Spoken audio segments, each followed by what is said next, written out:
আরবের এক যুবককে সবাই অ্যারাবিয়ান স্ট্রংহোল্ড নামে চেনে, কারণ তার শারীরিক শক্তি এতটাই বিস্ময়কর যে অনেকে একে বৈজ্ঞানিকভাবে অসম্ভব বলে মনে করেন।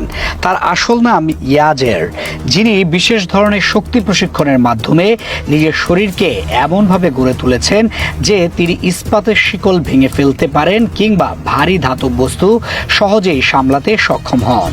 আরব অঞ্চলে তার শক্তি প্রদর্শনের ভিডিও ভাইরাল হওয়ার পর থেকে তিনি আন্তর্জাতিক পর্যায়ে আলোচনায় চলে আসেন। ইয়াজেরের প্রশিক্ষণ পদ্ধতি একেবারেই ভিন্নধর্মী।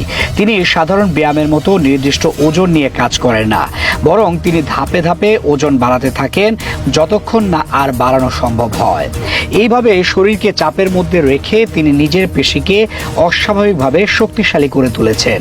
তার এই অনন্য কৌশল থেকেই বোঝা যায় কেন তিনি কয়েক মিনিটের মধ্যেই ভারী ইস্পাতের চেইন ছিঁড়ে ফেলতে পারেন। এ ধরনের প্রশিক্ষণ সাধারণ জিমে দেখা যায় না, বরং এটি এক ধরনের মানসিক ও শারীরিক সহনশীলতার সমন্বয়। শারীরিক গঠন ও কৌশলের পাশাপাশি ইয়াজেরের উচ্চতা ও দেহভঙ্গি তার শক্তিকে আরও প্রভাবশালী করে তুলেছে।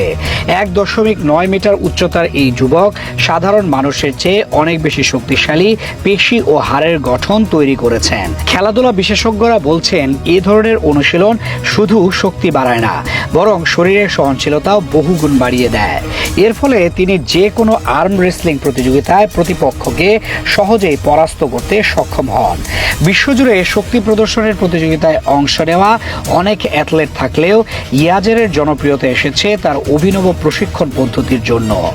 সামাজিক মাধ্যমে শেয়ার করা তার ভিডিওগুলোতে দেখা যায় তিনি একের পর এক ভারী লোহার রড ভেঙে ফেলছেন, চেইন টেনে ছিঁড়ে ফেলছেন কিংবা অদ্ভুত ধরনের ব্যায়াম করছেন।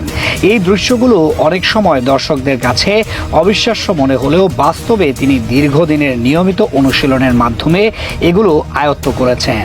তবে বিশেষজ্ঞরা সতর্ক করে বলছেন ইয়াজেরের এই ধরনের প্রশিক্ষণ সবার জন্য উপযোগী নয়। সাধারণ মানুষ যদি একই পদ্ধতি অনুসরণ করতে চান তবে গুরুতর চোট পাওয়ার ঝুঁকি থাকে। এজন্য পেশাদার প্রশিক্ষকের তত্ত্বাবধান ছাড়া এই ধরনের অনুশীলন করা একেবারেই নিরাপদ নয়। তবুও তার কাজ প্রমাণ করে যে মানব শরীর সঠিক অনুশীলন ও দৃঢ় মানসিকতার মাধ্যমে অনেক দূর পর্যন্ত বিকশিত হতে পারে।